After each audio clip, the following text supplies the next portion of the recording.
जरा गौर से देखिए इस महिला को। इसका नाम है सौम्या चौरसिया, भ्रष्टाचार की मूर्ति। आप देख सकते हैं, मैं ये घर था किस तोड़ा गया है। आप देख सकते हैं, मैं दिखा रहा हूँ। देखिए, ये पेड़ों को भी नुकसान पहुंचाया गया। ये जंगल में घर है, मेरा खेत है, ये एग्रीकल्चर लैंड है और भूमि स्वामी की है, किसी की कब्जा की हुई नहीं है। क्या आपके पास नोटिस कोई गया था? कोई नहीं नोटिस, कागजों में नोटिस है, सब इनके गिरा दिया जाएगा। बिहाफ पर आपका घर गिराया गया कि आप वहां पर रह रहे हैं और आपने संबंधित कांग्रेस सरकार के खिलाफ वो रिपोर्ट चलाई, वो खबर चलाई। और आप देखिए प्रियांक जी, जो मैंने रिपोर्ट की, जो डिस्क्लोज किए मैंने घोटाले, आज ईडी, सीबीआई, पीएससी घोटाला देखिए, हमने रिपोर्ट किया कि किस तरह बैकडोर से डीएसपी और डिप्टी कलेक्टर बनाए जा रहे हैं गांव के बच्चों को। ठीक बात। जो सत्ता के विरुद्ध खबर लिखता है उसको इस तरह की कार्रवाई का सामना करना पड़ता। इसलिए हटा दिया गया क्योंकि सरकार नहीं चाहती थी कि वो टेबल पे रहे, क्योंकि अब विज्ञापन भी चाहिए पत्रकारिता संस्थानों को, न्यूज चैनल्स को विज्ञापन चाहिए, और वो भी करोड़ों का चाहिए। तो सुप्रीम कोर्ट का बीते रोज सीएम योगी आदित्यनाथ की बुलडोजर कार्रवाई को लेकर आदेश और नसीहत आजकल काफी ज्यादा चर्चा में है। सुप्रीम कोर्ट की ओर से यह कहा गया कि बिना कानून संगत तरीके से बुलडोजर कार्रवाई करना पूरी तरह से असंवैधानिक है और होना भी चाहिए। अब इसको लेकर अलग अलग सियासी जानकार अलग अलग प्रतिक्रियाएं दे रहे हैं। तो इस बीच हमने सोचा कि आपका तारुफ उस शख्स से भी करवा दें जो एक राज्य सरकार की ओर से एक बड़ी बुलडोजर कार्रवाई का भुक्तभोगी है। एक मामूली गतिविधि के चलते उसकी पूरी संपत्ति, दौलत, घर, सब कुछ नेस्तनाबूद कर दिया गया। छत्तीसगढ़ से वरिष्ठ पत्रकार सुनील नामदेव जी हमारे साथ मौजूद हैं। कुछ रोज पहले आप इनके एक वीडियो से वाकिफ हुए होंगे, बहुत ज्यादा चर्चा में एक वीडियो आया था। छत्तीसगढ़ के भूपेश बघेल की सचिव थी सौम्या चौरसिया, उनके घोटाले को इन्होंने कितने जोरदार तरीके से उजागर किया था। पहले वो आपको वीडियो दिखा देते हैं, बाकी आगे की बात होगी। फिर भी कराई थी, पत्रकारों को मौत के घाट उतारने की साजिश रची थी इस महिला ने। मुख्यमंत्री भूपेश बघेल इस महिला का नाम सुनते ही भाग पड़ते थे। जरा गौर से देखिए इस महिला को। इसका नाम है सौम्या चौरसिया, भ्रष्टाचार की मूर्ति। इसके चारों भाई भी ईडी की गिरफ्त में जल्द आने के आसार हैं। भ्रष्टाचार से रंगी इस महिला को देखिए, सौम्या चौरसिया को देखिए आप। आईएएस, आईपीएस और आईआरएस अफसर देखिए इसके इशारे पे नाचते थे। किस तरह से अब ये ईडी ने इसको धर दबोचा है। देखिए लिफ्ट में डाल के इस भ्रष्टाचारन को ले जाया जा रहा है। भ्रष्टाचार की मूर्ति को देखिए छत्तीसगढ़ की। एक नंबर कैमरामैन साजिद के साथ सुनील नामदेव। ये वीडियो आपका था, आपने देखा।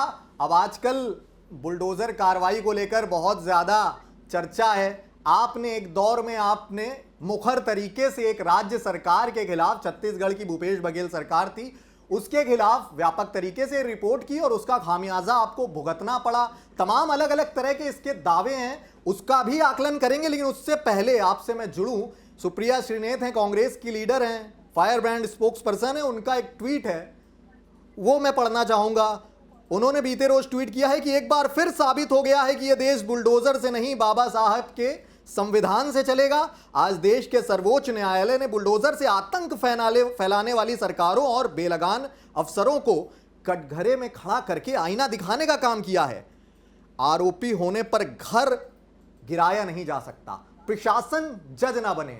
सुनील जी, पहली प्रतिक्रिया आप ये कांग्रेस लीडर की के इस ट्वीट पर बताइए, क्या कहना है आपका? मेरा कहना है कि पहले कांग्रेस को गिरफ्तार देखना चाहिए, झांकना चाहिए कि किस जिम्मेदारी के साथ जिस व्यक्ति को वो मुख्यमंत्री जैसे संवैधानिक पद पर बैठा, क्या वो अंधेर नगरी चौपट राजा की तर्ज पर शासन तो नहीं करता। ये जो बुलडोजर कार्रवाई है ये व्यवस्था का सवाल है और उस राजनेता है कि किस नजरिए से वो कानून संगत चीजों को देखता है, क्योंकि कानून तोड़ने के लिए ये सिस्टम बना है। अब जिस तरीके से राजनीति हावी हो गई है एडमिनिस्ट्रेशन पर, तो ये लगता है कि ये कानून तोड़ने के लिए एक समान विचारधारा को एक चलते हैं। चाहता हूं चाहे राजनेता हो।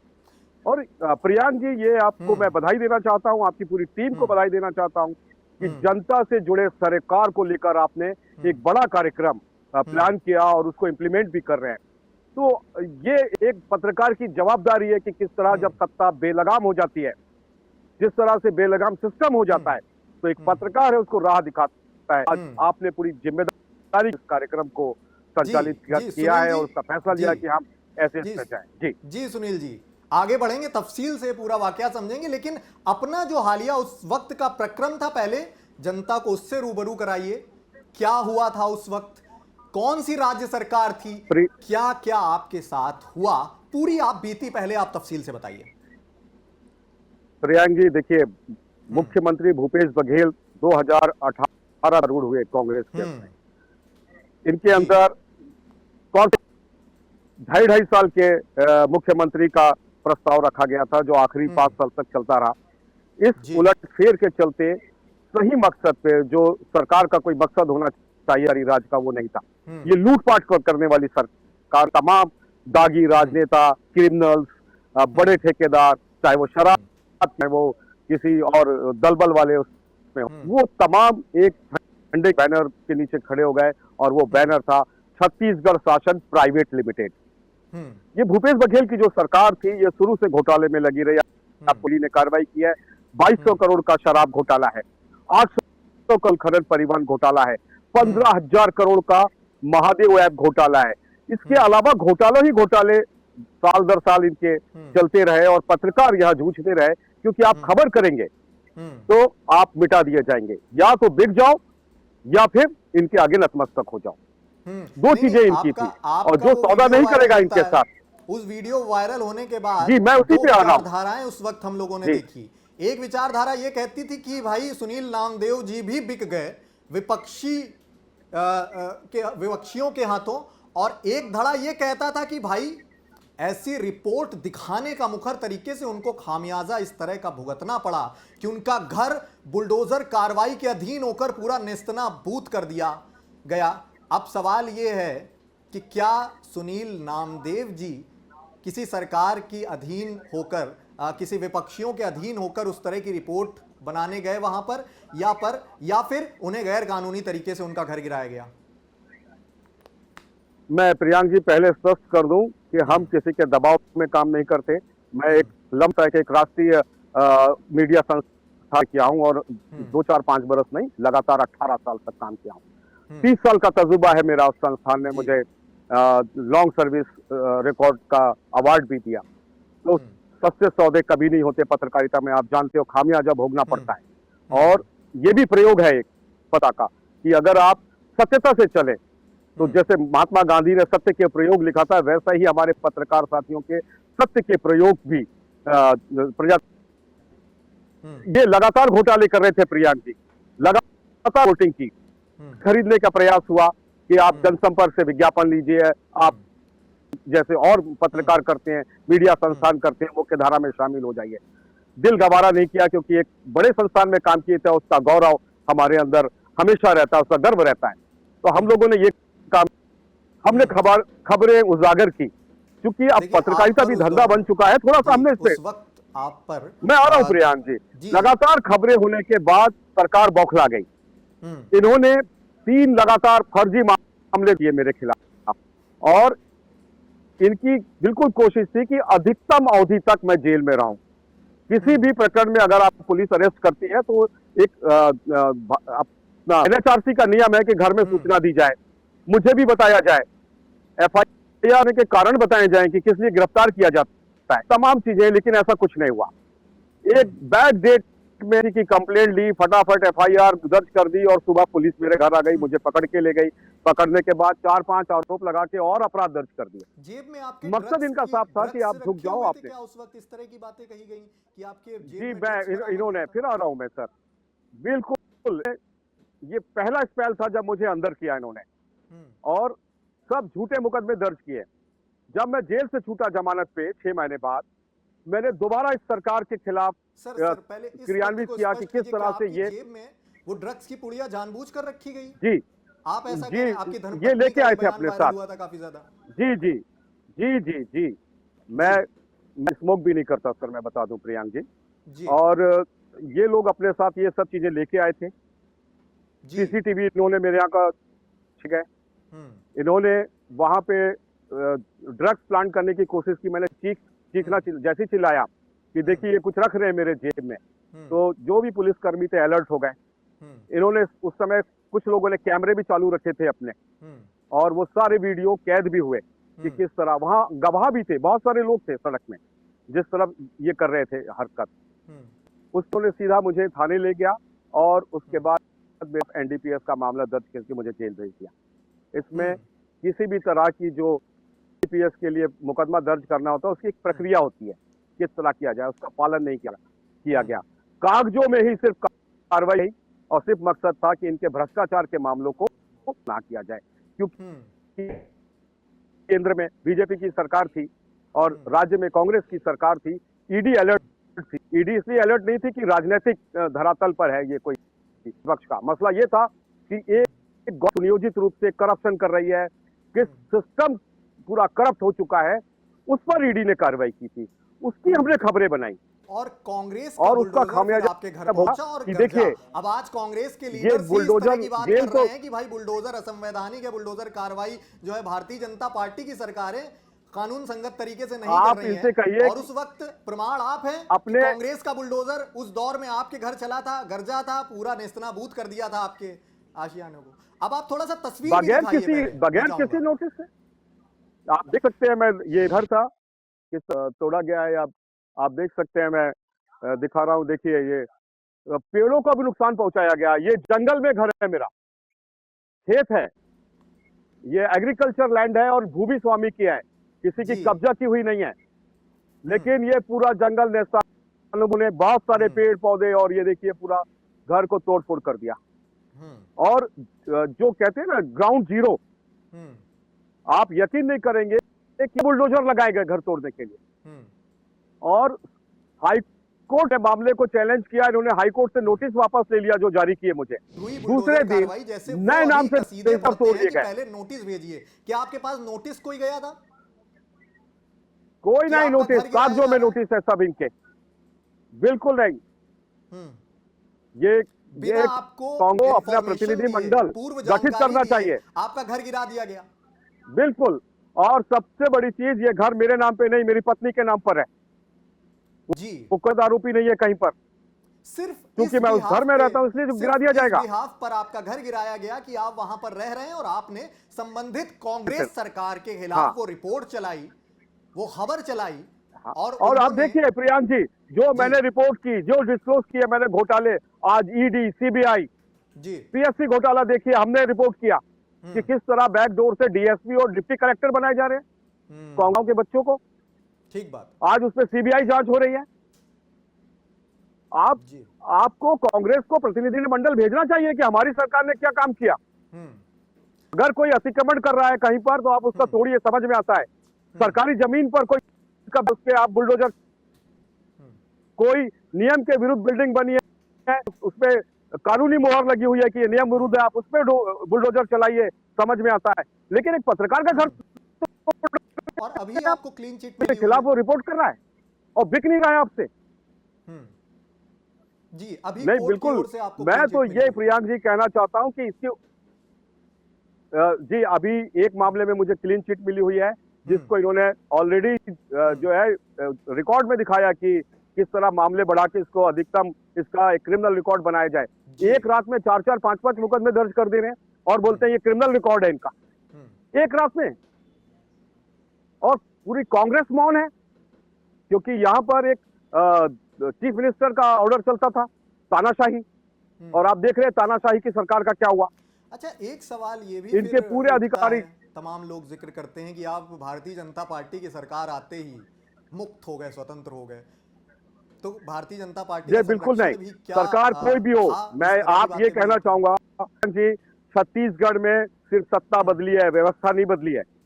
व्यवस्था वही है भूपे की, गिव एंड टेक। करप्शन यहाँ पर सिस्टम में शामिल हो चुका है और बड़े पैमाने पे शामिल हुआ है। आप देखिए आईएएस आईपीएस अफसर किस बेदर्दी से सरकारी योजनाओं का बंटाधार कर रहे हैं, कार्रवाइयां नहीं हो रही है। 25-25 लाख के वकील लगाए जाते हैं उनके द्वारा अपनी गिरफ्तारी रोकने के लिए। ये तो भारतीय प्रशासनिक सेवा के जो रंग ढंग है उसकी प्रयोगशाला है छत्तीसगढ़। इस पर विवेचना होनी चाहिए कि आईएएस आईपीएस अधिकारी जो ऑल इंडिया सर्विस के आ रहे हैं उनका कोड ऑफ कंडक्ट कैसा है यहाँ पर। जी, तो क्या इस तरह देश तो में हम लोग सर्वाधिक कमाई करने वाले आईएएस अफसर यहाँ पर हैं कि बुलडोजर के जनक योगी आदित्यनाथ को ना बनाया जाए। बुलडोजर के जनक जो हैं छत्तीसगढ़ सरकार ये के हैं। पहले भूपेश बघेल थे। ये है बुलडोजर के जनक असली। देखिए योगी आदित्यनाथ की मैं लिस्ट कह सकता हूं कि योगी आदित्यनाथ की जो कार्रवाई हुई है वो वैधानिक दायरे में कहीं पर ना कहीं कुछ ना कुछ उस पर खोट रहा होगा, तभी इतना बड़ा डिसीजन हुआ है। अदरवाइज बुलडोजर तो पहले भी चलते रहे हैं और अतिक्रमण पे या किसी गैर कानूनी गतिविधियों पे चले तो बात समझ में आए। कोर्ट को इस तरह की बात कहनी पड़ी, आप ऐसा कह रहे हैं? बिल्कुल बिल्कुल, जांच में कहीं ना कहीं गड़बड़ी होती है, कई बार जल्दबाजी हो जाती है। जैसे छत्तीसगढ़ में जांच ही नहीं हुई कि और बुलडोजर चला दिया गया। तो ये सिस्टम का दोष है और सिस्टम को आज की स्थिति में और पारदर्शी बनाना चाहिए, खासकर बुलडोजर वाली कार्रवाई में। दूसरा, इनकी जिम्मेदारी तय हो, जो सिविल एमेनिटीज है, जो नगर निगम है, नगर पालिका है, आखिर ये कैसे वो नक्शे पास कर देती है? अगर नक्शा पास नहीं है तो समय पे कार्रवाई क्यों नहीं करती? इस दिशा पर भी कदम उठाने चाहिए।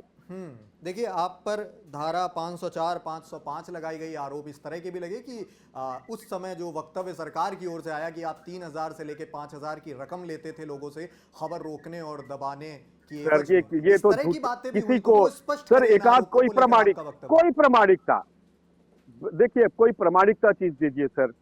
प्रामाणिकता, ये तो आरोप कुछ भी लगा सकते हैं कोई भी, और पत्रकार पर झूठे आरोप आसानी से लगते हैं सर। किसी के फेवर में खबर करो तो यहाँ मान सकते कि जरूर उनका पीआरशिप अच्छा है और कुछ लिया दिया होगा इसलिए उनके फेवर में खबर की। खिलाफ में करो तो बोले ब्लैकमेलर है। तो ये सिस्टम बना दिया गया है ये ब्यूरोक्रेट्स ने, क्योंकि वो सेफ साइड। आप उस लिफ्ट के पास खड़े होते हैं, उप सचिव थी सौम्या चौरसिया, उनके पास माइक लगाकर जाते हैं और उनसे बहुत सारे तीखे सवाल करते हैं। जब वो रिपोर्ट खत्म होती है, वायरल होती है, क्या दुष्प्रभाव आपकी व्यक्तिगत जिंदगी पर पड़ा, ये भी थोड़ा बताएं।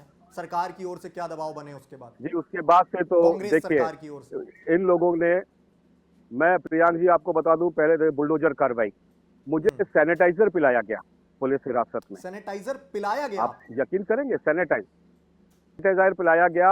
एमएलसी हुआ है कि किस तरह ये मारना चाहती थी, तभी मैंने कहा कि किस तरह पत्रकारों को मारना चाहती हैं ये, और ये रिकॉर्डेड है, कोर्ट में गया है मेडिकल कॉलेज से, मेरा ट्रीटमेंट हुआ है पुलिस हिरासत में।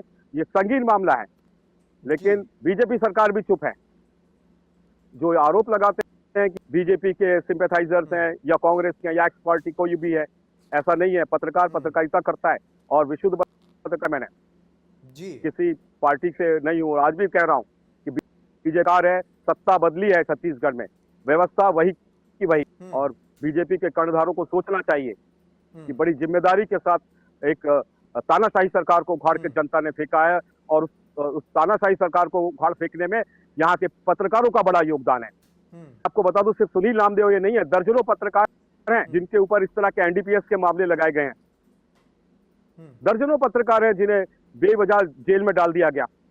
जी, तो ये सब बता तानाशाही के साथ अपना शासन करती है, और सुविधाजनक पत्रकार जो होते हैं उनके सुविधा के अनुसार जो खबरें होती हैं उन्हें ओबेलाइज किया जाता है, लेकिन जो सत्ता के विरुद्ध खबर लिखता है उसको इस तरह की कार्रवाई का सामना करना पड़ता है। हर सरकारों में ये होता है। आरोप लगाना जनार्दन ये तय करेगी कि जिस तरह से इस तरह के कसीदे कांग्रेस की ओर से अब पिछले 2 दिनों से पढ़े जाने लगे हैं कि भाई बुलडोजर कार्रवाई पूरी तरह से गैर कानूनी है, पहले आप नोटिस दो, और आप साक्ष्य देख रहे हैं कि 2019 का वाकया है कि आपके जाकर आपके घर में बिना किसी नोटिस के बुलडोजर गिराया गया था। मैं तो ये कह रहा हूं, जब आज के परिदृश्य में आप ये कहते हैं कि चौथे स्तंभ की आवाज दबाई जा रही है, कांग्रेस की ओर से हजारों ट्वीट किए जा रहे हैं कि पत्रकार की जो आवाज है वो पूरी तरह से दबा दी गई है, लेकिन वो दौर भी सबने देखा है जिस वक्त एक पत्रकार सड़क पर निकलता है, एक निष्पक्ष रिपोर्ट करता है और एक भ्रष्टाचारी अधिकारी की बैंड बजाता है, उसका खुलासा करता है, तो उस वक्त उसका क्या हाल किया जाता है। खामियाजा एक निष्पक्ष रिपोर्ट करने का क्या होता है, ये साक्ष्य आपके सामने है, जनता जनार्दन तय करेगी। प्रियांक जी, साक्ष्य पूरे सामने है। ये झूठे आरोप लगाते हैं, एक भी अगर इनका कोर्ट में स्टैंड नहीं हो रहा है, और मैं बड़ी कार्रवाई की ओर उम्मीद है न्यायपालिका से कि वाकई समय रहते न्याय मिलेगा, ताकि मैं कर सकूं। बिल्कुल। आधे को तो है, अभी तो और दोषी लोग बाकी हैं जो बच रहे हैं हाँ। कानूनी दांवपेच लगा के, ये भी जेल जाएंगे। जी। और सुनील जी, सबसे जरा बड़ी ये बात भी यह है, बताइए कांग्रेस कि को आप एक प्रतिनिधिमंडल भेजना चाहिए अपना, और जुड़े आके हुए यहाँ थे। चेक करे। करीब 20 साल का अनुभव जी, फिर आपने से सवाल 18 कीजिए। साल उस संस्थान को दिए। जब आपका खराब दौर आया, जी। सरकार के खिलाफ एक खबर चलाना आपको भारी पड़ा, उस वक्त इतना बड़ा प्रतिष्ठित संस्थान इस तरह की बात कहता है कि आप बदले की भावना के तहत सरकार पर खबरें चलाते हैं, आपका संस्थान ही आपसे पीछे हट जाता है, तो क्या आपके सर, संस्थान ने उस वक्त कोई भी सपोर्ट नहीं किया, आपके पीछे हाथ नहीं रखा? प्रियांक जी, देखिए, अब मिशनरीज पत्रकारिता खत्म हो चुकी है, ये कमर्शियलाइज पत्रकारिता का दौर चल रहा है। हमने पहले पत्रकारों को देखा है जो जनहित के मुद्दे उठाते थे, उसमें कमर्शियल एंगल नहीं होता था। जी। आज संस्थान है जिसको राज्य सरकार से मतलब नहीं है, चाहे वो बीजेपी के आए या कांग्रेस के आए, हर कोई विज्ञापन के लिए वहां पर बड़े से बड़ा नुमाइंदा भेजता है, करोड़ों के विज्ञापन लिए जाते हैं। उतनी तनख्वाह पत्रकार की पर यहाँ पर ये है कि कई पत्रकारों को नौकरी से हटा दिया गया, क्योंकि इसलिए हटा दिया गया क्योंकि सरकार नहीं चाहती थी कि वो टेबल पे रहे, क्योंकि अब विज्ञापन भी चाहिए पत्रकारिता संस्थानों को, न्यूज चैनल्स को विज्ञापन चाहिए, और वो भी करोड़ों का चाहिए। तो वो क्या करते हैं, पत्रकार की बलि ले लेते हैं, गलत तथ्य रखते हैं। अच्छा, उस वक्त तो यही हुआ। आपके संस्थान की ओर से ये फोन गया कि आप ये खबरें इस तरह की मत चलाइए भाई, विज्ञापन मेरा रुक जाएगा, इस तरह की बातें हुई? नहीं, कभी मुझे अपने संस्थान की ओर फोन नहीं आए, क्योंकि मार्केटिंग सेक्शन अलग होता है, बस आपको हम हटा लोग दिया सिर्फ गया। खबर करते हैं। ये जरूर है, हाँ, ये जरूर है, मुझे इसके कारण नहीं हो दिया है 31 दिसंबर को, क्योंकि मैं लंबे समय तक काम कर चुका था, और मेरा था कि इतना अगर काम करा जाए तो उसके बाद कुछ जनहित की पत्रकारिता भी की जाए। बैनर तले हम कमर्शियलाइज पत्रकारिता कर रहे थे, जिसका मकसद होता था कि उनको कारोबार भी चाहिए सभी को। ऐसा कौन सा संस्थान है जो कमर्शियलाइज नहीं है? तो ये तो अब बिल्कुल मिशन तो है नहीं। तो हमने कहा कुछ ये भी प्रयोग किया जाए कि निष्पक्ष पत्रकारिता क्या होती है, किस तरह की जाती है। तो मैंने वो शुरुआत की थी, और शुरुआत ही वो सर मुंडाते ही ओले पड़े वाली दास्तान सामने आ गई। और राजस्थान सरकार का भी हस्तक्षेप था इस मामले में, कुछ मुकदमा दर्ज हुआ था, कुछ ऐसा? जी हाँ, बिल्कुल, इनके सबके अहित हो रहे थे ना। यहाँ से कोयला जाता है सर राजस्थान, जी, जिसका ये घोटाला कर रहे थे। उस कोयले के ढुलाई में भूपेश बघेल और उनके लोग ठेकेदारी करते थे। जी। छत्तीसगढ़ का जो इलेक्ट्रिसिटी बोर्ड है, वहां पर रोजाना करोड़ों का कोयला जलता है, यही लोग सप्लाई कर रहे थे। आप देखिए ना, 700 करोड़ घोटाला आया है, और वो भी 1 साल का है सर, ये 5 साल से कर रहे थे। अब देखिए, ये तो एक वाकया हो गया। अभी ये इतने भी मैंने खबरें की हैं। पहले ही 1 साल पहले हमने वो वाकया देखा जब पंजाब सरकार, सिर्फ कांग्रेस सरकार ही नहीं, आम आदमी पार्टी सरकार में भावना किशोर एक मुखर संवाददाता थी बड़े संस्थान से, उनको नजरबंद रखा गया 2-3 दिन। उसके बाद जब वो सामने आई तो उन्होंने उनके साथ कितनी प्रताड़ना हुई ये भी रखा। तो सिर्फ जो इस तरह का नैरेटिव क्रिएट किया जा रहा है कि भारतीय जनता पार्टी के अलग अलग राज्यों की सरकारें जो हैं बुलडोजर कार्रवाई के चलते या एनकाउंटर पॉलिसी के चलते जो है, तो उसमें सभी राज्यों की सभी पार्टियों की सरकारें इसके अधीन है जो सुप्रीम कोर्ट का फैसला है, उसमें सिर्फ भारतीय जनता पार्टी पर बिल्कुल कसना कांग्रेस की ओर से, ये ठीक नहीं होगा। मैं ये बिल्कुल नहीं है। कांग्रेस को अपने गिरेबान में आंख के देखना चाहिए, अपने चीफ मिनिस्टर के साथ, उनके जो पूर्व के चीफ मिनिस्टर है बघेल, उनके साथ कोई निष्पक्ष विधायक या प्रतिनिधि की टीम भेजिए और कीजिए कि उनके चीफ मिनिस्टर ने, तत्कालीन चीफ मिनिस्टर ने क्या हरकतें की थी, कितने घोटाले किए हैं, अनगिनत हैं। आप देखिए ना, तमाम एजेंसियां यहाँ पे काम कर रही है, चाहे ईडी हो, सीबीआई हो, डीआरआई हो, इंटेलिजेंस का रिपोर्ट देखिए आप कि बड़े पैमाने पर जिस प्रदेश में अफसर, आईपीएस अफसर सट्टा खिलाने लग जाएं, महादेव ऐप में आईपीएस अफसर लोग शामिल है जो आईजी रैंक के, 2005 बैच का अधिकारी है, 2007 बैच के हैं, एक आईजी है 2001 बैच का आनंद छाबड़ा, करोड़ रुपए इसका पैसा निकला, ईडी ने जब्त भी किया, कार्रवाई भी हुई क्योंकि आईपीएस अफसर है। तो ऐसे लोगों को यहां बचाया जाता है। शेख आरिफ 5005 बैच के अधिकारी हैं, 50 करोड़ से ज्यादा की संपत्ति अर्जित कर ली है। ये कहां से हो रहा है? महादेव ऐप घोटाले में इनका रिकॉर्डेड है कि 35-35 लाख रुपए इनको मिलते थे पर मंथ। ये हम नहीं कह रहे हैं, चार्जशीट में पेश है। ये कोल घोटाले में 3 आईपीएस अफसर शामिल है, चार्जशीट में नाम है उनका। उनको सस्पेंड तक नहीं किया गया सर, जांच तो दूर की बात है उनकी। ऐसे गंभीर आरोप में ऑल इंडिया अधिकारी जब होते हैं शामिल और उनके खिलाफ कार्रवाई नहीं होती तो वो तानाशाही प्रवृत्ति की ओर बढ़ जाती। उनकी कार्यप्रणाली तानाशाही पूर्ण हो जाती है, क्योंकि अधिकार संपन्न होते हैं, पुलिस उनके हाथ में होती है, एडमिनिस्ट्रेशन उनके हाथ में होता है। पत्रकार एक साधारण आदमी होता है, उसके हाथ में कोई अधिकार नहीं होते, उसको कोई पावर नहीं, कोई राइट्स नहीं है। सुनील उसका नामदेव ये जी, नाजायज फायदा अभी भी उठाते हैं। आपकी अलग अलग रिपोर्ट्स हम लोग देखते हैं, वहां पर मुखर तरीके से आप प्रशासनिक व्यवस्था के खिलाफ पुरजोर तरीके से वहां पर रिपोर्टिंग कर रहे हैं, लेकिन आपका जो आपने खामियाजा उसका भुगता, आपका घर आपने खो दिया, आपने अपनी संपत्ति खो दी, पूरी पूंजी आपकी जीवन भर की बुलडोजर कांग्रेस का वहां गरजा और आपका आशियाना नेस्तनाबूत हो गया। अब आगे क्या, आप किस तरह से वो आगे आप एक्शन लेने जा रहे हैं? क्या आप मानहानि का केस करने जा रहे हैं सरकार के खिलाफ? क्योंकि अभी आपने बताया क्लीन चिट भी एक मामले में आपको मिल चुकी है, इसकी रिकवरी करने का आगे का क्या प्लान है आपका? ये तो बीजेपी और कांग्रेस की सरकार को दोनों को सोचना चाहिए कि क्या राजनेता प्रजातंत्र को जीवित रखेंगे कि नहीं रखेंगे। ब्यूरोक्रेसी को सोचना चाहिए कि पत्रकारिता जीवित रहेगी तो सिस्टम अच्छा चलेगा, पत्रकार जीवित रहेगा तो बेलगाम प्रशासन पर लगाम कसी रहेगी, वो उसके ध्यान में घटना। कोई और तंत्र नहीं होता प्रजातंत्र में, पत्रकार एकमात्र ऐसा तंत्र है जो सरकार को उसकी खामी दिखाता है, आईना दिखाता है। लेकिन इस आईनों को ही तोड़ दोगे आप, कमजोर कर दोगे, झूठे एलिगेशन लगा के उसको जेल में डालोगे, तो कैसे हमारा प्रजातंत्र चलेगा? ये बड़ी बात जो हमारे राजनीतिक दल हैं, जो सत्तारूढ़ होते हैं, उनको सोचना चाहिए कि किस तरह उनका विजन क्या है। क्या प्रदेश को कल्याणकारी राज्य बनाना है कि घोटालों की इंडस्ट्री बनाना है? जी, बता दूं कि भूपेश बघेल सरकार ने पत्रकार सुरक्षा कानून लाया था पत्रकारों की सुरक्षा के लिए, और दूसरे दिन जिस दिन लागू हुआ सुनील नामदेव को गिरफ्तार कर लिया गया। मैं पहला शिकार हूं पत्रकारिता के क्षेत्र में कि जिसकी रक्षा के पत्रकार सुरक्षा कानून लाया तत्कालीन कांग्रेस सरकार, और उसके बाद लागू होने के हो गई, दूसरे भी कर लिए गए, गिरफ्तारी हो गई। और आप दुर्ग कम से कम बीजेपी सरकार ने 1 साल में, ये भी जानकारी में आया था।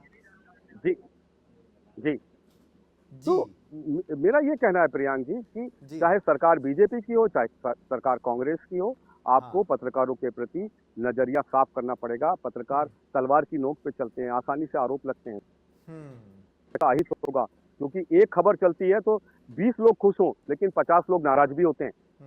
और कई बार होता है कि 50 लोग खुश होते हैं और 20 लोग नाराज, और ये स्थायी दुश्मनी पाल लेते हैं पत्रकार। खामियाजा तो पत्रकार को भोगना ही पड़ता है।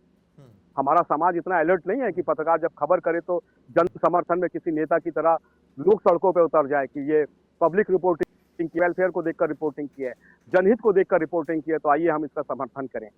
ऐसी मानसिकता ना हमारे पाठकों में है ना हमारे व्यूअर्स में।